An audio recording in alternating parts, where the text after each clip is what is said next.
want to check out Roland Martin Unfiltered? YouTube.com/Roland S. Martin. And subscribe to our YouTube channel. There's only one daily digital show out here that keeps it black and keep it real. It's Roland Martin Unfiltered. See that name right there? Roland Martin Unfiltered. Like, share, and subscribe to our YouTube channel. That's YouTube.com/Roland S. Martin. And don't forget to turn on your notifications so when we go live, you'll know it. Reverend, I was in Memphis on February 1st for the Samuel DeWitt Proctor Conference. And that was the anniversary of Echo Jones and Robert Weaver, the two Memphis sanitation workers who were killed. And it was very interesting being... February 1st, right? February 1st. It was very interesting being there and how every year when we talk about the assassination of Dr. King, people forget why he was in Memphis. And so many people don't even know those names. You know, he was organizing the Poor People's Campaign. He argued that, he said, we won the boycott in Montgomery. We can ride public facilities now. We're no longer humiliated with what he called barbarism. We won the battle of Birmingham. We're now achieved the right to vote. We're in the war in Vietnam. He said, but then people still living in trailer camps without no toilets. Something's missing. He said that there should be a floor beneath which no American fall in terms of access to education, healthcare, and jobs and pay.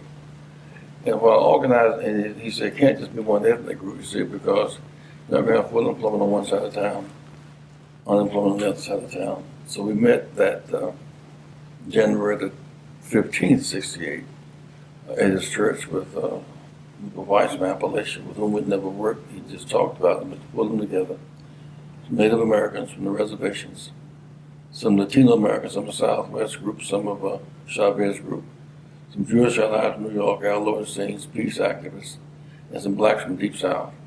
And then we met trying to figure out how to march to Washington, have a job and income. He said, come by bus, by train, but come.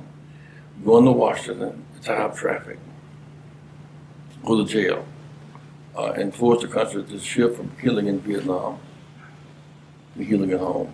He said, because bombs dropped in Vietnam, which closed down cities. So while in that kind of mood, you have to call that these two workers have been killed in Memphis, Jim Lawson called, and said, what you talk about, to make it concrete, it's in Memphis. You have sanitation workers who work, they're working, but they work every day. And they're seen as just garbage men. They clean away the germ. They too want to dream one day when they can see that child graduate from college as well. So everything about Memphis was compelling to Dr. King's emotions and our plan to address working poor people. And so those two killings on February 1st was significant as Jimmy Jackson being killed, triggering the march in Selma in 1965. You talked about that meeting in January 68. I mean, the period from April 4th, 67, giving that speech beyond Vietnam in Riverside Church, to him being assassinated 1 year to the day. Just the pain, the difficulty that he was facing. Well, he got pain from Black Americans. You know, the month before he was killed, about 55% the negative among African Americans. Civil rights leaders taking positions against him. I mean, the church had closed the pulpits to him during that season. I mean, Klansmen and Moyles, I'm with you, Mike, but I'm not with this. This guy called him Mike.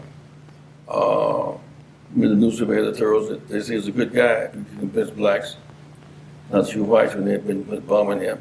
He says, I was speaking, I would be heard. He felt the pain of rejection. So 55% of blacks said no to Dr. King, 70% of whites said no to him. After he was killed, everybody loved him. They rejected the marcher in verse of March. That's why I was a bit for a while, because I knew what the talk was in front of his face, sitting behind his back. He's off course. He's killed. He's our kind of guy. And that's why I said we love martyrs. We can quote their poetry. We're not marchers who demand of us to act and to make something happen. And so I remember he was going into small towns. He would come to a place like Chicago, churches half full. So I developed the idea of if I can make 50 markets 20 churches in each market, 1,000 churches. If they convene their churches for a Dr. King rally, well, the pressure was, but not the churches full. We had to figure out ways to market in different kinds of ways. But Roland, I think maybe the most graphic way is the weekend before we went to Memphis. I had to be around March 30th, I suppose. He called on Friday night about 9. He said, I want you guys to meet me tomorrow morning. I didn't want to go. We had a breakfast meeting the next day. It was up and moving. He had been there 2 weeks before. Bevel said, we went to Chicago. Bevel said, he was in Chicago. We said, I think T.Y. may have been in Cincinnati or something. So I thought we'd be there. Saw the counter. Rabbi happened to call about an hour later and said, look, Martin is challenging us to come together. And Rabbi always played that kind of heavy role, but he was kind of Peter the Rock. He was the Rock, so we said we'd be there. So Bevel and I, we got on to O'Hare Airport. Doctor, and we just missed our plane. 7 o'clock. He said, I know y'all gonna miss it. I get you on the 740. I know y'all gonna miss that plane. So we got the plane. And we got to Atlanta. It was about 10 of us. It was Bevel and Jose and T.L. Rogers and the Young, and about 10 of us, Dorothy Cotton. He said, it's been a tough week for me. He said, I've been with Raph and his wife Juanita all week, Coretta and his wife Jean, and I've had migraine headaches. Thought about quitting. Maybe I've done as much as I can do. I've been on this 13 years. We won Montgomery, won Birmingham, we won. He said, but now I'm done with the end of the war. I cannot, I'm a Nobel Peace Prize winner. I can't propagate my sense of justice. Killing in Vietnam and healing at home. Killing in Vietnam and prospering at home. He said, I can't do that. He said, maybe I should just become president of the White House. I should run around and do speeches, make money, and write books. So if I quit, if I turn around, I remember Andy said, Doc, don't talk that way. He said, Andy, be quiet. Don't say peace, peace, never is no peace. Let me finish talking. It's kind of Jeremiah. They don't say peace, peace, never is no peace. And when he said, be quiet, we listened. He said, but I can't turn around because Harriet Tubman and Frederick Douglass, who never gave up, they wouldn't accept me. I can't go back. He said, maybe I thought, if I were to fast to the point of death. So there's a disunity in our movement. He said, as Stokely and Rapp, we're friends. We disagree on strategy. And Jim Farmer and Paul McKissick and Roy Wilkins and with the Young. So because we're friendly, they come by my bedside. We'd hold on before I would die. We could regroup right there. Things were very solid. They said, we can turn the minus surplus. We can go on to Memphis and deal with those workers and lift them up and win that battle, go on to Washington. He just kind of talking about the depression. As I was reading the Roland, I was taking notes. It was like the 3 moves of Jesus. Let this cup pass from me. As he prayed, disciples slept. Did not my will, but thine be done. He went to the same 3 moves. That was that Saturday morning before. When he got through, I remember Bevel said, Dr. King, if we get to Washington, the White House is already against us. What's the hook? I don't understand. So I blurted out, Dr. King, if we get there, what's the hook?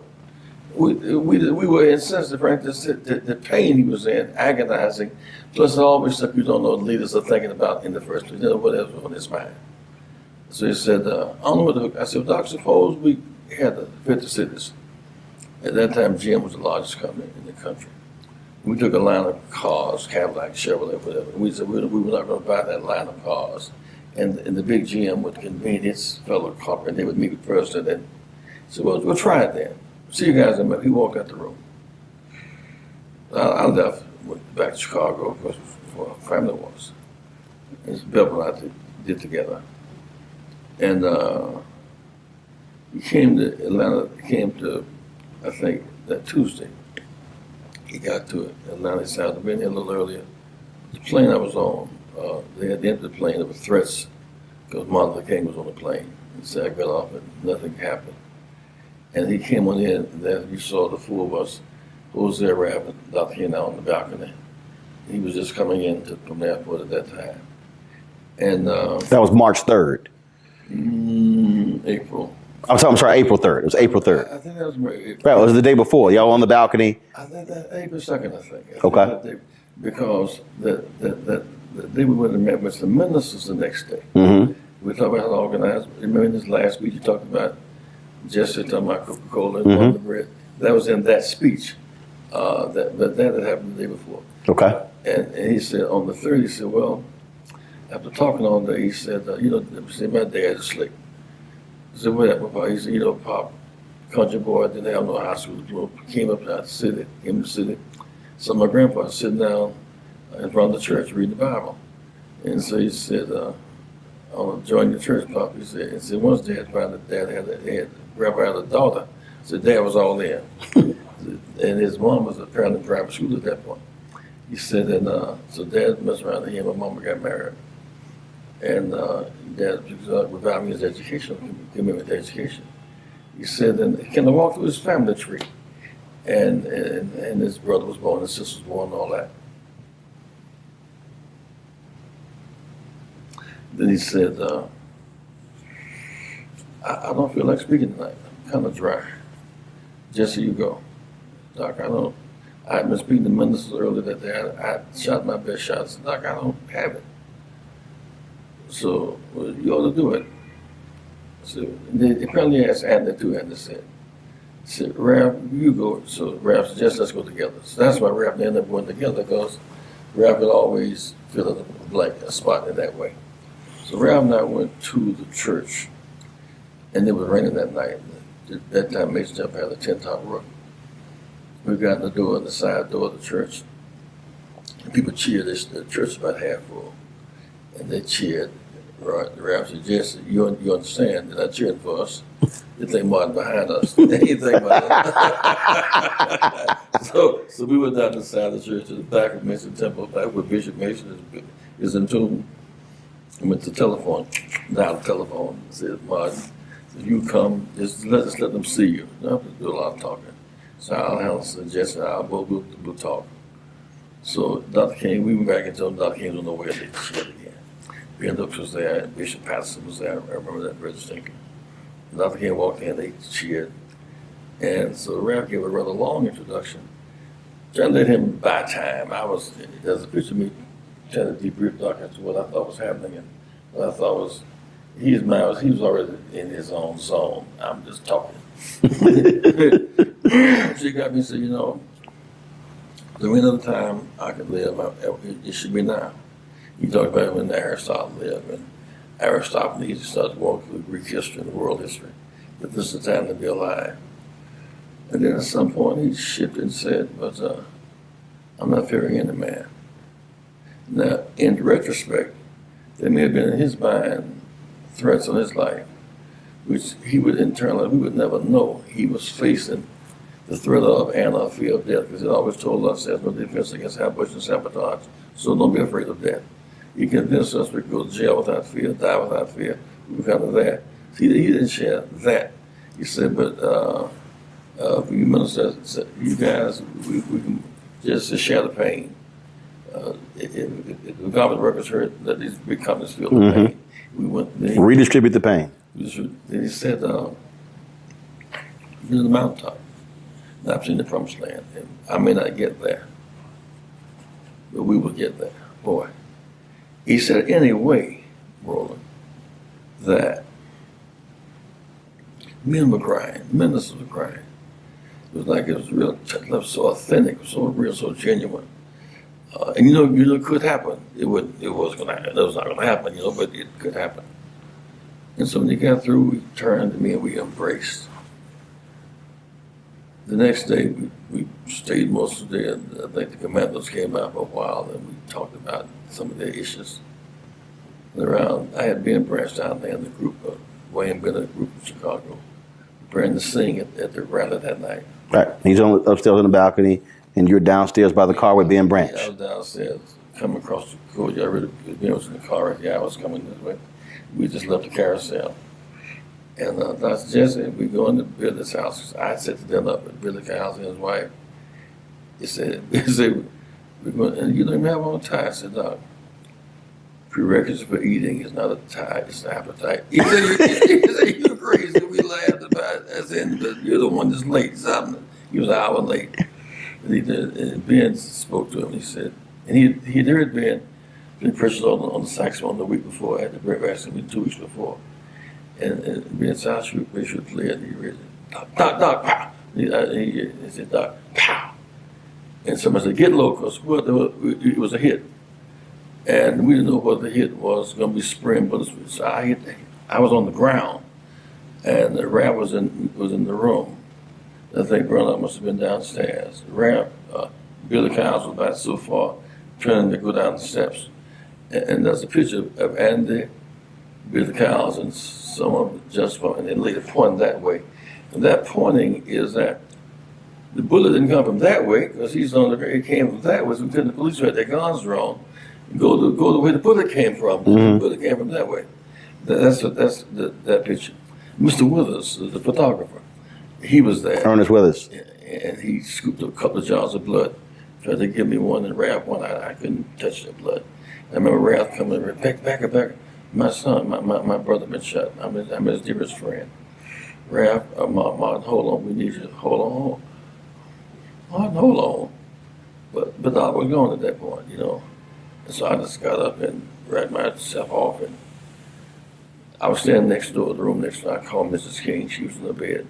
She said, Jess, how you doing? I said, I'm doing this fine. I said, Mrs. King, couldn't quite get my mouth together. I said, I'm reading. I said, Doc been shot, I think, in the shoulder. I knew better. I couldn't say what I had just seen. You want to check up in that way. I said, but you should go and see him if you can. She said, I'll be there momentarily. She got up out the bed. And apparently, for 7, 8 minutes, someone called, the press, and said he was dead. Man, bedlam broke out. I mean, the fires around the country.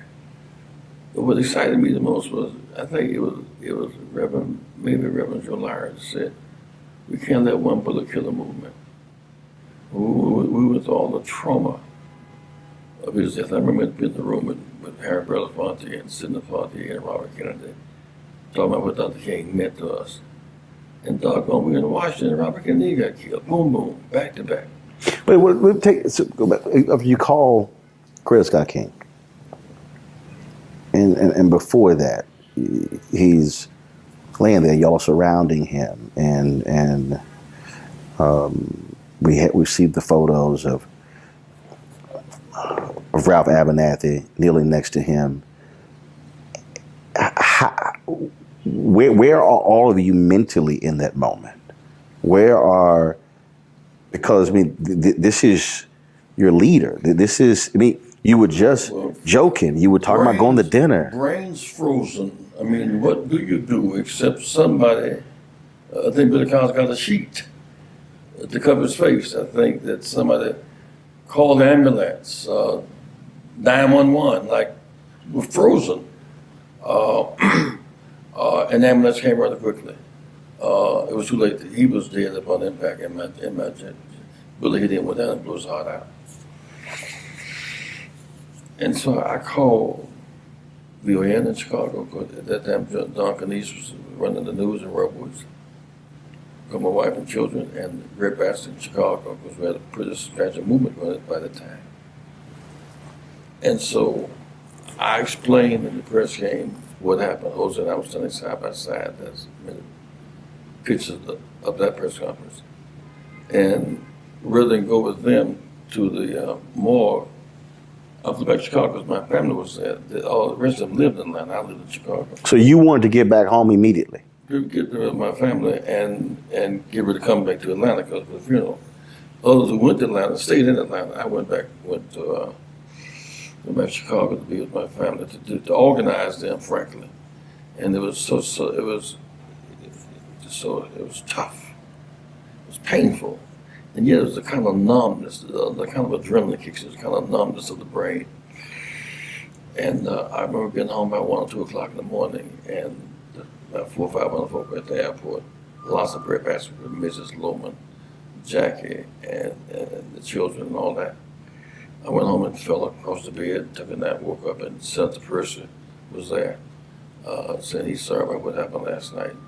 I got up and went down to City Hall in Chicago.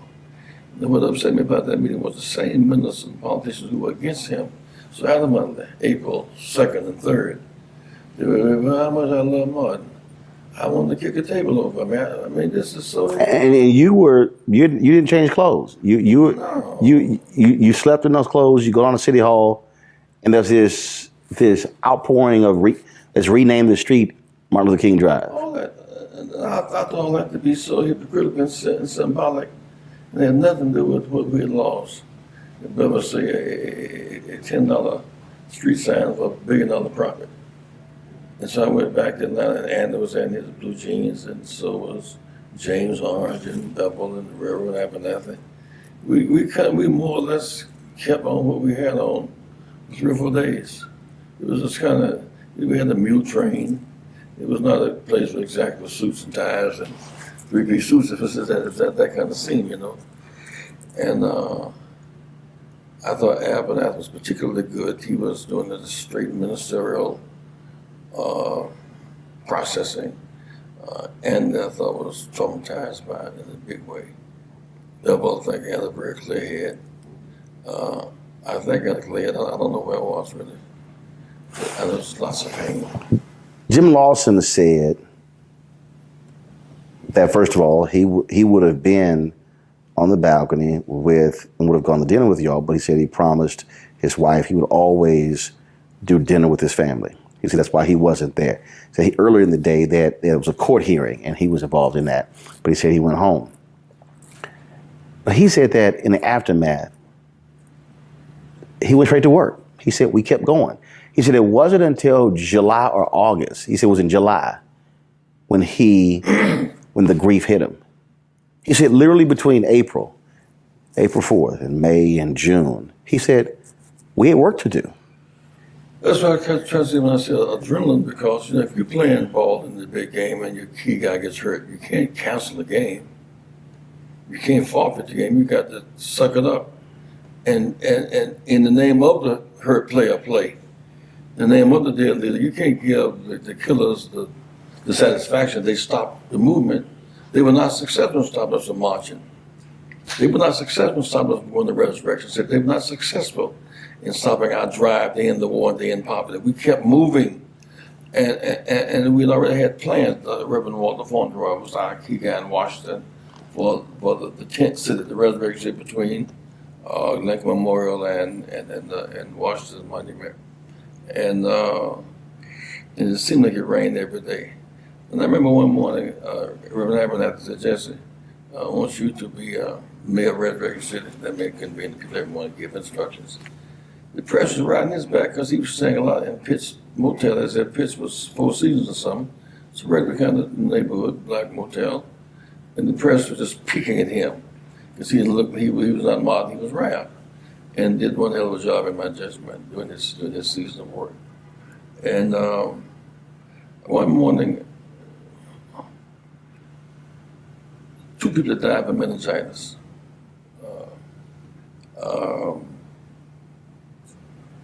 Men that seemed to have vacated the camp.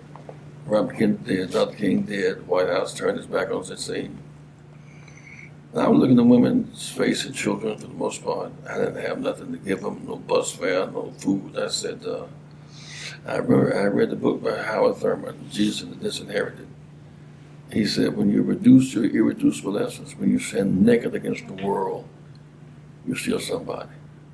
You still matter. So I said, I am somebody. They began to respond. I may be poor, maybe unwell, but I may be unskilled. That's where that came from, that moment. That's where that rallying cry started right there at that time. And we stayed there for a while longer, but we kept on marching. It hit me much later that year. I found myself refraining from going to Memphis for a long time. It was just, and I don't like to go to Memphis now. Matter of fact, I go because Memphis has a new meaning to me now. You see, the King, to me, Atlanta was Bethlehem. It had nothing to do with Bethlehem where he was born. And Mason Temple really was Gethsemane, mountaintop. And the balcony was Calvary. In a certain way, I can understand about it going back to Atlanta. But he went to heaven from Memphis. It happens to be the place where the poor blacks of the Delta of Mississippi and Arkansas and poor whites of Appalachia meet at that Mississippi River. That's where he died. That's where he left us. And there's still a story to be told about when blacks from the Delta of Arkansas and Mississippi and who picked cotton and coal miners who dig coal for find common ground, they will build New Jerusalem, so to speak.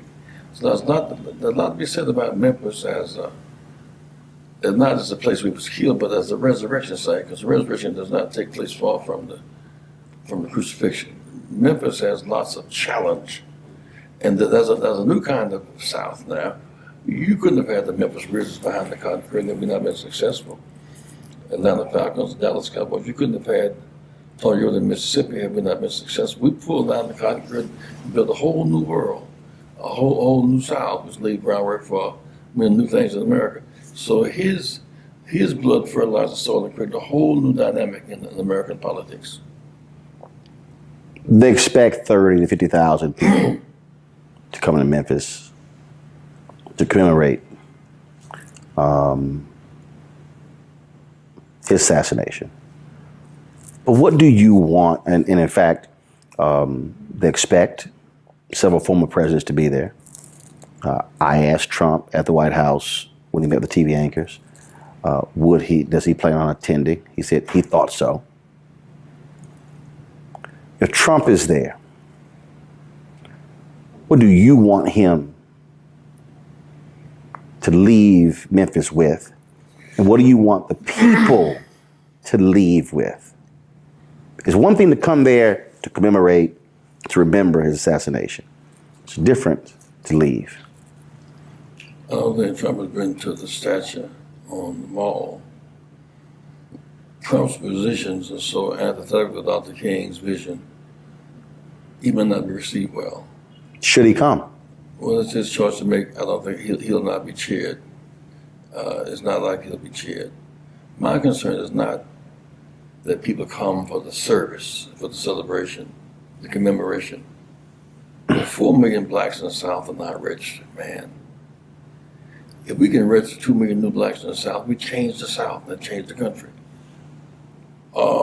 In spite of all of the negative stuff that comes from the Trump season, we won New Jersey.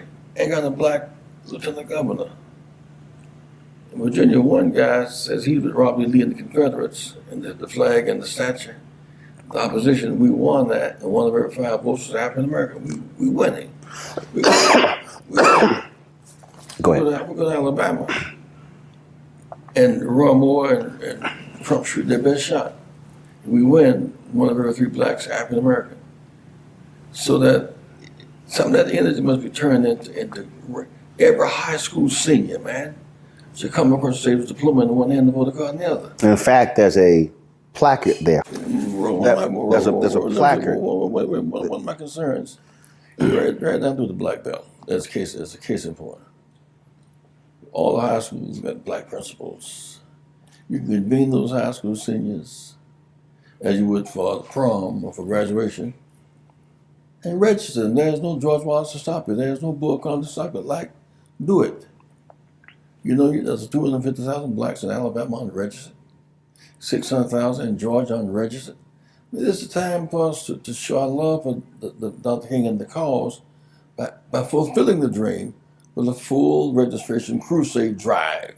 That's why when I talk about the National Civil Rights Museum, I was there for the 40th, and when I visited, I saw this, and it has been just locked in my brain for the last 10 years. And the sign said, it was a young girl, and she said, "All I want for my 18th birthday is a voter registration card." I mean, out of everything in that museum, that's the one thing that is locked into my head. Well, one thing we do in Chicago now, there's an election March 20th. The roads closed February 20th. We got in Illinois automatic voter registration. New York, Pennsylvania, and Michigan only have 1 day to vote. It's on Tuesday. Chicago, you have a month to vote. But there are 10,000 students in Chicago proper alone. We want to have all 10,000 high school students registered by February 20th. Then at the suburban ring, there's the rest of the state. This to energize, unleash these youth the power of applied civics. All those in city colleges, concerned that they can't afford the additional books, vote for them. All those in college who want tuition lower, since student loans are greater than credit card debt. I mean, this is the time to fight, not just to commemorate, to look forward, not just to look backwards. And so I know there'll be huge crowds. There'll be those who are in the crowd marching who will not be registered, and that's sickening. I gave a speech at Georgia State yesterday, and I've said this in numerous speeches, that what troubles me is that every year, around Dr. King's birthday, around April 4th, people talk about Reverend Dr. Martin Luther King. And I always say, first of all, he accepted the Nobel Peace Prize for the movement. And so it was Fannie Lou Hamer, Constance Baker Motley, Ella Baker. It was all of the folks who were working to make it happen. I said, the trouble that I have is he has become what I call America's civil rights mascot. Pull him out. Oh, Dr. King. And makes people smile. They play some speeches. They say, oh, how great he is. As opposed to what you said earlier. What did he stand for, fight for, and die for? Because use that dollar, economic leverage, so we have Wall Street Project. Use that vote to affect the makeup of races. You put on 4 million votes across the South will go from red to blue. Because what we proved in Georgia, except it was nullified this time around, the votes were nullified, and Alabama and Virginia, the southern states, and we voted in coalition with progressive whites, women and workers, we're the new majority. You know, we got the right to vote in 1965. First 185 years protected the right to vote. White women couldn't serve on juries, it unleashed that dimension. 18-year-olds couldn't vote. Those serving in Vietnam couldn't vote on college campus, couldn't vote bilingually. That's 3 million Korean Americans, for example. That post-Selma generation, that's what drove my campaigns in 84 and 80. That's what drove President Barack to the White House. The post-Selma voters and fighters. And so those who benefit from that struggle have no right to expect much and give little. I mean, and there are no more dogs barking and horses kicking and axes sound being swung by governors to stop us. And that requires really doing it. And to me, that's my way of saying thank you to Dr. King for his life and for his service. Why did you stay on the path? He sent you to Chicago for breadbasket. Others went in different areas. Why did you say, no, I'm gonna stay right here? I could do other stuff. I'm gonna stay. I was talking to somebody earlier. They said, had Reverend gone to corporate America, he could have sold anything. Had he done any other area, he could have easily been highly successful. Why'd you stay? Well, because the struggle for economic justice is my ministry. It is my life. My assignment was to look at those stores in the community where we could not be checkout clerks. We couldn't be produce men. We couldn't pick up the garbage. Really, you take a given chain store with 10 stores. If you get the letter of intent to pick up the garbage for 3 years, the letter of credit, you can get new trucks and sludge if you're on the trucks. We built the first chain store, national tea store, 47th and Calumet. We began to build a new urban paradigm. And breadbasket became such a hot item before he died. And that's why I mentioned it in the last speech in Memphis, because I saw in it a way to fight for economic justice. But I saw the caucus as being the political caucus, black caucus, politics, but then the capital of Wall Street. So now we're getting our share. The economic principles are different. If you spend more than you make and vote less than you can, that's suicide. You must spend less than you make and vote all that you can. That's the principle. There are a few companies that can survive our sustained economic withdrawal. And therefore, I went to the shareholders meeting at Hewlett-Packard. And they had said first in Silicon Valley that we should not leverage them because they could withstand it. And second, the position was that they didn't have to show the EO1 reports. So we bought shares of stock in 25 companies. That's as opposed to picking it outside. We went to shareholders meeting where you have Bloomberg and New York Times, New York Bureau in the back. So I said, 25% of our company stock is African American Latino. And none of them on our board, speaking to shareholders about that much stock. Then we don't advertise to any of them. None in our C-suite. They said, wait, let's have a meeting. So we met, and I must say it was a very good meeting. Now there are 4 blacks on the board of HP. Jim Bell's on the board at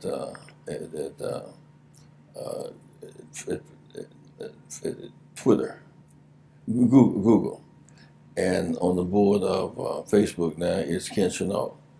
On the board of Twitter is Deborah Lee, the chair who succeeded Bill Gates at Microsoft. John Thompson. John Thompson, from Florida A&M, by the way. But by going to those meetings and leveraging our consumer strength and our capacity and gender coalition and imagery, that happened. So I find this to be fascinating ministry because I can see the evidence of our work. I see people working and being trained. We're trying to get 1,000 churches. They should empty the Sunday school room and put 20 laptops and teach our children apps and codes and financial literacy and stock market game. There may be 1 million jobs right now for coders right now. And we cannot wait for Trump to train our children to do it. We can do it ourselves, and we must, and we can, and we will.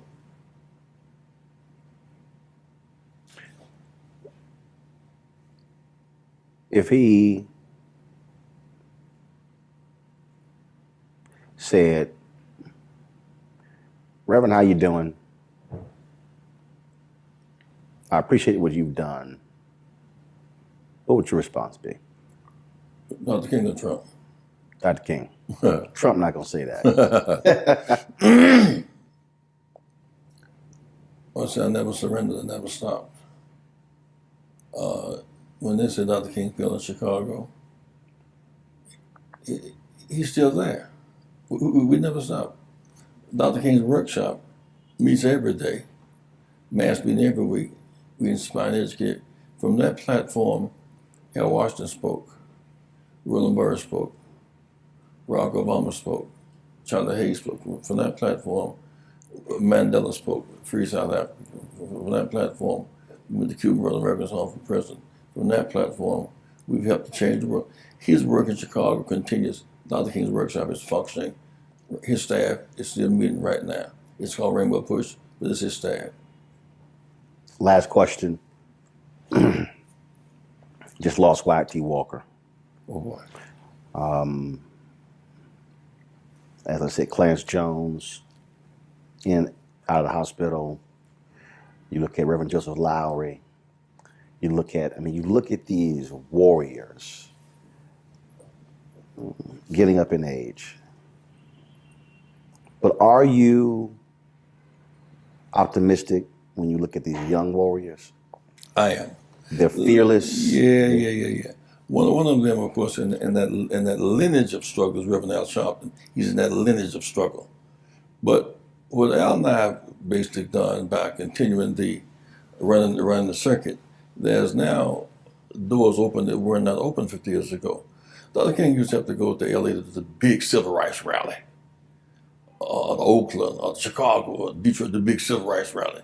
Now you got kids 30 years old becoming city council people, and state reps, and Congress people, and mayors, and comptrollers, and handling pension funds and investors. So many more doors open. So you might have all leaders as visible as the one that you had 1 or 2 running the circuit, but that's a far bigger crowd of witnesses now that's fighting back, and they're now currently in the education of what they want to be and become. We didn't have a John Rogers doing 401k 50 years ago. We didn't have Jim Reynolds and Chris Williams on Wall Street 50 years ago. We didn't have 400 like dealerships, car dealerships 50 years ago. We only had Al Johnson in 1967, 50 years ago. So I see a generation that be known that have another role to play, but they're playing that role. And in Chicago, right now, you see the dynamic. They produced Harold Washington. The same Chicago that laid that groundwork produced 3 senators, Caramel Brown, Rock and Roller Burris, produced 5 congressmen. It's produced 1 president's candidate and 1 who succeeded as president. So the fertile soil that he cultivated in Detroit, in Chicago, is still bearing fruit. So he's still winning every day. And with that winning, and with this progress we've been on, do you believe it was a mistake for so many African Americans to put so much faith in gaining political power and not really study where he was when he kept trying to say, even that last speech, economic power? That everything for me, when I look at 63 to 68, constant real economics. The reason, see, we live in the political economy. Here's what I say on that. The reason why there was a certain breakthrough after 65, once we became mayor of Detroit, we could then begin to give out contracts, which is the business we didn't have. Once Harold became mayor, he began to redistribute pension funds and create the whole class of and Harold Washington and Kumian set the pace. Our mayors should in fact use that base. Jobs we never had before, economics. Contracts never had before, economics. Lawyers that we never had before, economics. So it's a political economy, so that there's some relationship between, I think we should appreciate that both matter. Mm-hmm. Both matter, and we have to have both, and it's not either or. It's and. It's both and, because I'm rather convinced, even there you cannot have you must see the nation through a door, not through a keyhole. But you can have a small circle. What's cutting off urban money? When the big banks in Washington, in New York, red line where they invest, the insurance companies red line where they insure, we can't grow. Then you develop what I call the invisible hand of racism. That's why we're going to have mayors at the Wall Street Summit and have them in New York, because our citizens are being cut off. You become the treasurer without a treasury, unless you leverage those insurance companies that want to do business with cities. Look at their year 1 reports. Those banks that want to do money with cities, look at the year 1 reports, and look at their primary and secondary procurement list.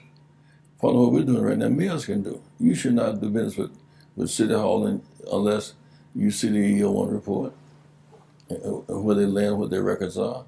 Any mayor really can do that if they just will. You want to support Roland Martin Unfiltered? Be sure to join our Bring the Funk fan club. Every dollar that you give to us supports our daily digital show. There's only one daily digital show out here that keeps it black and keep it real as Roland Martin Unfiltered. Support the Roland Martin Unfiltered daily digital show by going to RolandMartinUnfiltered.com. Our goal is to get 20,000 of our fans contributing $50 each for the whole year. You can make this possible. RolandMartinUnfiltered.com.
Peace.